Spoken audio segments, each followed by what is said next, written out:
इस घोर अपराध के लिए मुझे बड़ा कोई घोर दंड मिलना चाहिए। जैसा अपराध है, अपराध के अनुपात में दंड भी बहुत बड़ा होना चाहिए। मैंने महापाप कर दिया।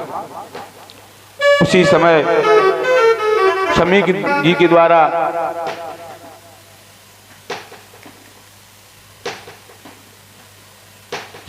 के द्वारा भेजा हुआ शिष्य आ जाता है और राजा से कहता है, पूरी बात बताता है कि आपको श्राप लग गया है ब्राह्मण का और केवल 7 दिन है आपके पास। राजा परीक्षित ने जैसा ही सुना तो राजा को क्रोध नहीं आया। राजा को बड़ी प्रसन्नता हुई, बिल्कुल ठीक हुआ, मैं इसी के लायक हूं। मेरा दंड इतना ही होना चाहिए तो मेरा अपराध भी इतना ही बड़ा था। राजा ने शिरोधार्य किया श्राप को।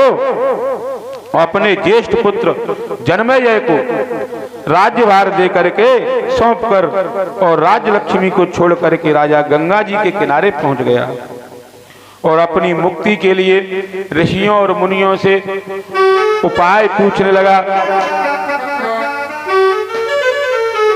गंगा जी के किनारे सुंदर सिंहासन रखा है, उस पर मंडप बनाया। ऋषि मुनि आने लगे कि अत्र वसिष्ठश्च वन शरद्वा नारीष्टनेनु भृगुरन्निराश्च पराशरोगादिसुतोऽथ राम उतथ्येन्द्र प्रमदद्मबाहो। अत्रि वशिष्ठ च्यवन अरिष्टनेमि भृगु अंगिरा पाराशर विश्वामित्र परशुराम इंद्र प्रमेद मेधातिथि देवल भरद्वाज गौतम पिपलायन अगस्त ऋषि आए। सब आते जा रहे हैं। व्यास जी देवर्षि नारद जी भी आए, सब आ रहे हैं, परंतु उस आसन पर कोई नहीं बैठा। राजा ने आसन बनाया है। वक्ता के लिए तो आसन होता है कि महाराज बैठो। जो भी ऋषि आते हैं राजा सबके चरणों में वंदना करता है, कहता है हे स्वामी, हे राय, हे प्रभु, बैठिए, आसन ग्रहण करिए। लेकिन कोई भी उस आसन पर नहीं बैठता है। सब आते हैं बगल में बैठते जाते हैं, उस आसन पर कोई नहीं बैठता। राजा सबसे कह रहा है, सबका सम्मान कर रहा है, सबके चरणों में सिर रख करके प्रणाम कर रहा है, सब ऋषियों का स्वागत करता है, कहता है हे प्रभु, मेरी मुक्ति का कोई उपाय बताओ। मेरे पास केवल 7 दिन है। परंतु कोई भी उस आसन को ग्रहण नहीं कर रहा। उसी समय